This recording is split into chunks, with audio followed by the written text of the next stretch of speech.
இயக்குனர் ப. ரஞ்சித் மற்றும் திருமதி ஆம்ஸ்ட்ராங் மீது வழக்கு பதிவு செய்துள்ள காவல்துறைக்கு எதிராக பாமக தலைவர் அன்புமணி ராமதாஸ் கொந்தளித்துள்ளார்.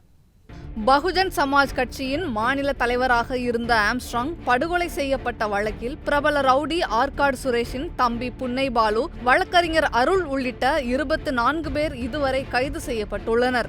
இதில் முக்கிய குற்றவாளிகளில் ஒருவரான திருவேங்கடம் போலீஸ் என்கவுண்டரில் சுட்டுக் கொல்லப்பட்டார். இதற்கிடையே தினம் ஒரு திருப்பங்களுடன் விசாரணை நடைபெறும் நிலையில் ஆம்ஸ்ட்ராங் கொலைக்கு முக்கிய சூத்திரதாரி யார் என்று கண்டுபிடிக்க இன்னும் முடியவில்லை. இந்த சூழலில் ஆம்ஸ்ட்ராங் கொலையில் உண்மை குற்றவாளிகளை கைது செய்ய கோரி திருமதி ஆம்ஸ்ட்ராங் தலைமையில் சென்னை வள்ளுவர் கோட்டத்தில் நேற்று ஆர்ப்பாட்டம் நடைபெற்ற நிலையில் இன்று சட்டவிரோதமாக கூட்டம் கூட்டியதாக அவர்கள் மீது சென்னை நுங்கம்பாக்கம் போலீசார் 2 பிரிவுகளின் கீழ் வழக்கு பதிவு செய்துள்ளனர். இந்த நிலையில் திருமதி ஆம்ஸ்ட்ராங், இயக்குனர் ப. ரஞ்சித் உள்ளிட்டோர் மீது தொடரப்பட்ட வழக்கை தமிழக அரசு திரும்ப பெற வேண்டும் என பாமக தலைவர் அன்புமணி ராமதாஸ் வலியுறுத்தியுள்ளார்.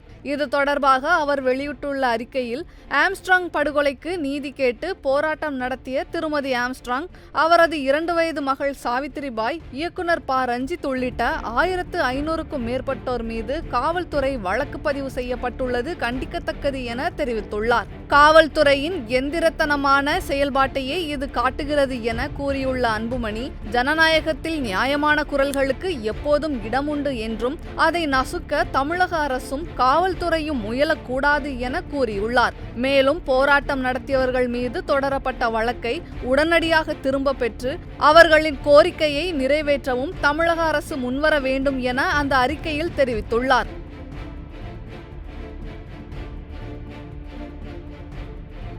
செய்திகளை உள்ளது உள்ளபடி தெரிந்து கொள்ள ரெஃப்ளெக்ட் நியூஸை சப்ஸ்கிரைப் பண்ணுங்க.